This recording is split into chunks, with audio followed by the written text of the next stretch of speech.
నువ్వు అప్పటికప్పుడు వచ్చి గెలిచి 3 నెలలు కాలే 330 అప్పుడు కాంగ్రెస్ పార్టీ శనిదయం అవుతుంది, బీజేపీ పార్టీ కనతలు అవుతుంది. అప్పటిదాకా కాంగ్రెస్ పార్టీని కనతలు అయితేనే మా ప్రాంతం వాళ్ళంతా నమ్మి తెలియక మోసపోయి ఓట్లేసారు. నువ్వు గెలిచి 3 ఏళ్ళు కాకముందుకి ఏం మురికాల కూడా సక్కది నేను నువ్వు బీజేపీలో పోతే ఏమనొద్దా? అనొద్దా? అడగాలి కదా, అదే అడిగా. అంటే మరి ఖచ్చితంగా ఎన్నికలు ఉన్న చోట అయితే ఉంటావు కదా. సరే వ్యక్తిగతంగా నువ్వు వ్యక్తుల పైన రాస్తున్నావు. ఎన్నికల్లో ఉన్న చోట అని కాదు, ఎక్కడ తప్పు జరిగితే అక్కడ పాట పాడు. ఎక్కడ తప్పు జరిగితే అక్కడ. అది ఈ స్టేట్ కాదు, ఏ స్టేట్లో అయినా సరే. ఏ స్టేట్లో అయినా సరే. మరి ఆంధ్ర పైన ఎందుకు అంత తినిపించావు? ఎందుకు? వాళ్ళు కూడా మన తెలుగు రాజుకు మన రాజశేఖర రెడ్డి మీద ఎవరు రాయలే పాట ఇప్పటిదాకా. గతంలో సిపిఎంలు రాసినాయి, తర్వాత రాజశేఖర రెడ్డి మీద ఎవరు పాట రాయలే. జగన్మోహన్ రెడ్డి సీఎం ఉన్నప్పుడే రాసిన షర్మిల ఎందుకు వచ్చింది, ఆయన పెద్ద దొంగ రాజశేఖర రెడ్డి అని రాసిన. అవును, షర్మిల గురించి ఎందుకు రాయలే? రాస్తా కదా, రాస్తా పక్క రాస్తా. అంటే ఎందుకన్నా ఇట్లా రాయాలని కంకణం ఎందుకు కట్టుకున్నావు అని అంటున్నాను. లేదు, తప్పు జరిగినప్పుడు అంటే నేను ఒక అంటే పాట రాయొస్తుంది కాబట్టి రాయాలి కాబట్టి రాస్తుంటా. ఇవాళ చెప్పిర్రా రామ్ నరసన్న నువ్వు ఇట్లా ఖచ్చితంగా రాయాలి తప్పు జరిగిన చోట అని చెప్పేసి, లేకపోతే నీకు నువ్వే ప్రిపేర్ అయి ఉంటావు అట్లా? నాకు ఎవడు చెప్పడన్నా, నేను రోజు విద్యార్థిని కానీ నాకు గురువు లేడు.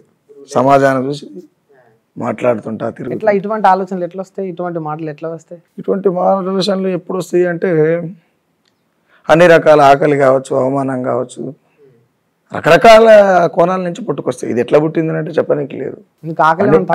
అన్ని రకాల అంశాలపై నుంచి ఉంటుంది. నీకు కడుపుకోతుందా ఇప్పుడు? నాకేం లేదు, 3 పిల్లలు మంచిగా అన్ని తీరులో బాగానే ఉన్నావు. మరి అయినా ఎందుకు ఇంకా బాధపడతా ఉన్నావు? బాధపడుతున్నావు అంటే భారతదేశంలో ఎంత శాతం మంది పౌష్టికాహారం తింటారు, ఎంత శాతం మంది కడుపు నిండా అన్నం తిని నిమ్మలంగా పండుకుంటారు, ఎంత శాతం మందికి ఇండ్లు ఉన్నాయి, ఎంత శాతం మంది స్వేచ్ఛగా జీవిస్తున్నారు, ఎంతమంది గుడికి పోతారు, ఎంతమంది బడికి పోతారు, అధికారం మనిషి చేతులు ఉంది, స్వతంత్రం వచ్చి ఎన్నేళ్ళు అవుతుంది, ఏం సంగతి అనేది అన్ని విశ్లేషణ చేసినప్పుడు కొంత బాధ అవుతుంది. కాబట్టి ఆ బాధ పేపర్ మీకు వస్తుంది, మాట అవుతుంది, ఆట అవుతుంది, పాట అవుతుంది. మీలాంటి వాళ్ళు ఇంటర్వ్యూ చేసేదాకా అవుతుంది. సరే, నీ బాధ ఆట అవుతుంది, మాట అవుతుంది, పాట అవుతుంది. ఆ పాట ఇవాళ ఇంటర్వ్యూ వరకు తీసుకొస్తుంది. కానీ ఆ పాట మరి సమాజంలో మార్పు ఎంతవరకు తీసుకొస్తుంది అనేది కూడా ఒక క్వశ్చన్ మార్క్గా మిగిలిపోయింది. అయితే ఎంతవరకు మార్పు వస్తుంది అనేటువంటిది నేను చెప్పాల్సింది కాదు. ఇప్పుడు ఫర్ ఎగ్జాంపుల్ సింహాద్రి ఉన్నాడు, ఒక పని చేస్తున్నాడు, నాన్న ఇది చేస్తే ఏమొస్తుంది అనుకుని చేస్తున్నావు అని అడుగుతా. అన్న నాకు ఇన్ని డబ్బులు వస్తాయి అనుకుంటుండు. ఆ డబ్బులు వస్తే కానీ నెక్స్ట్ ఏంది అన్న తర్వాత ఆగిపోయాడు, సమాధానం చెప్పకుండా. ఆగిపోయినప్పుడు తమ్ముడు ఇది కాదని చెప్పడం నా బాధ్యత. ఇంటవైనం అనేది నీ కర్మ, అవునా? చెప్పడం వరకే నా పని. ఇప్పుడు అన్ని కలిపి నోట్లో పెట్టినాక మరి ప్రజలు ఎందుకు చైతన్యం తీసుకురావాలి కదా? ఇప్పుడు ఆ బాధ చూసి నువ్వు ఆటై మాటై పాట అవుతున్నావు అంటే నేనేమంటా, మరి అక్కడ ఆగిపోతా ఉన్నారు జనాలను. ఇంట్లోనే తండ్రి ఉంటాడు, ఇంట్లో తండ్రి ఉంటాడు, కష్టం చేసుకొచ్చి ఇంట్లో ఇస్తే అమ్మ వండి పెడుతుంది. ఒకవేళ నీకు తినే స్తోమత లేకపోతే తినిపిస్తుంది. కానీ అమ్మే నోట్లో జొర్రి చెయ్యి పెట్టి తిప్పి అరుగు పెట్టదు. ఇది కూడా అట్లే అంటావు, అంతే కదా? మరి మారుతారంటావా అన్న? ఇప్పుడు ఇన్నేసి పాటలు రాసినావు కదా, ఎన్నో ఏళ్ళ నుంచి రాస్తా ఉన్నావు. రాష్ట్ర వ్యాప్తంగా చాలా మంది ఉంటారు మన వాళ్ళు, చాలా మంది అంటే చాలా మంది లక్షలలో ఉంటారు. మారుతారు అంటే వ్యక్తిగతంగా మారుతారు. ఎందుకు మార్పు మొదలైందంటారా పాటల వల్ల? మారుతారు. ఎందుకు మారు? నాకు తెలిసి మనం ఇంత స్వేచ్ఛ కూర్చొని మాట్లాడుతున్నాము అంటే తెలంగాణ రాష్ట్రం వచ్చిందే పాట వల్ల అని చెప్పొచ్చు కదన్నా, కాదా? ఒక రకంగా అది కూడా కారణం. ఇవాళ ఉద్యమం ఓకే, ఉద్యమం రగిలింది, విద్యార్థులు ఉన్నారు, యువజనులు ఉన్నారు, నిరుద్యోగులు, సకల జనులు అందరూ ఉన్నారు. ఉన్నప్పటికీ ఉద్యమం మా ఊరు నుంచి మీ ఊరికి పరిచయం కావాలంటే మేము కూతబెడితేనే.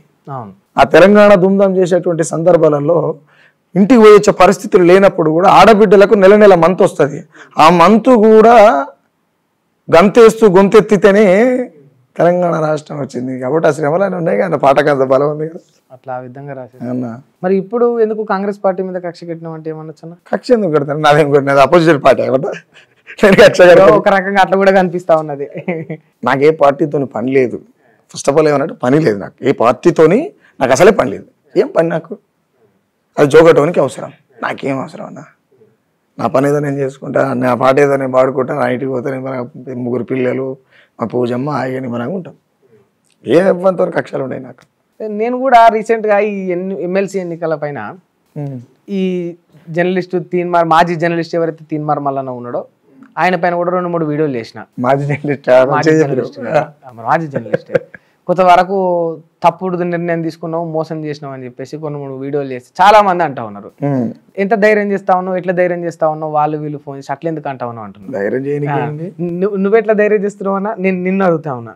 నేను ధైర్యం అని అంటే అట్లే నువ్వు నాకంటే ఒక 2 అడుగులు ఎక్కువనే వేసేసినావు. అంటే నేనేమంటున్నాంటే 20 ఏళ్ల కాలంలో మహామగుల్ని ఒక్క మాటలో చెప్పాలంటే దొంగలందరినీ మట్టి గరిపించిన ఆటలతో 20 ఏళ్ళ సభ ఒప్పించిన ఒక్కొక్కరికి మన భాషలో చెప్పాలంటే పాటతోనే. వాళ్ళ ఓటంలో కారణమైన మల్లన్న కూడా ఓడిపోవాలని పాట రాసిన. ఎందుకంటే ఒక దొంగ చట్టసభల్లో పోదు. ఎంత బ్లాక్ మెయిలర్ కాకపోతే చట్టసభలకు పంపుతారా, శ్మశానానికి పంపుతారా? గతంలో పాడి కౌశిక్ రెడ్డి అన్నందుకు ఆడిపోసుకున్నాడు క్యూ న్యూస్ వేదికగా. మరి ఇప్పుడు మళ్ళీ ఈయన అదే మాట అంటాం. అదే కదా, అట్లా అన్నది కదా అనకూడదు. కాబట్టి భయం జొరబడే కదా, నన్ను చంపుతారో ఏం చేస్తారో అనేది. అంతే, ఈరోజు ఒక రకంగా సింపతి గెయిన్ చేసుకోవడానికి ఒక డ్రామా. అంతే. నాకు ఒకటి తెలిసి తెలంగాణలో విశారదన్ మహారాజ్ పేరున్నారా మీరు? విన్నా, నాకేం తెలుసు. విశారదన్ మహారాజ్ అని ధర్మ సమాజ్ పార్టీ రూపకర్త. ఆయన తెలివిని, ఆయన మేధస్సుని, ఆయనేమో ఈ దళిత బహుజన సామాజిక వర్గ బతుకులు బాగుపడాలి, దళిత బహుజన బిడ్డలు రాజ్యాధికారంలోకి రావాలి, చట్టాలు చేసే కాడ, శాసనాలు చేసే కాడ మా బిడ్డలు ఉండాలని చెప్పి ఆయన ఒక ఉద్యమాన్ని తీసుకుపోతున్నారు.